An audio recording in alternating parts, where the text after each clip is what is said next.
మీ చల్లని దీవెనలు, మీ చల్లని ఆశీస్సులు. నా కుడి వైపున శంకరన్న నిలబడి ఉన్నాడు.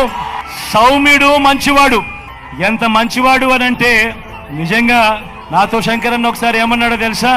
నా గురించి తప్పుడు ప్రచారాలు విపరీతంగా చేస్తా ఉన్నారు, నేను ఎన్నిసార్లు వాళ్ళని తిట్టినా కూడా వాళ్ళకు బుద్ధి రావడం లేదు అన్న, ఒకసారి నా పేరు ముందే అనౌన్స్ చేసేయండి అన్న, ఈ సమస్యలు ఉండవు అని చెప్పి కల్ముషం లేకుండా మాట్లాడిన మనిషి ఈ శంకరన్న. మంచివాడు, సౌమ్యుడు. అన్ని రకాలుగా శంకరన్న ఆధ్వర్యంలో మీ అందరికీ మంచి చేయిస్తా. ఇది నాది పూచి. మీ చల్లని దీవెనలు, ఆశీస్సులు అన్నపై ఉంచవలసిందిగా సవినయంగా మీ అందరితో కూడా కోరుతా ఉన్నా. అదేవిధంగా నా ఎడమ వైపున అనిల్ నిల్చుని ఉన్నాడు.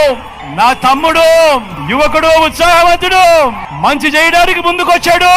ఈ చల్లని దీవెనలు, చల్లని ఆశీస్సులు అనిల్ పై ఉంచవలసిందిగా సవినయంగా కోరుతా ఉన్నా.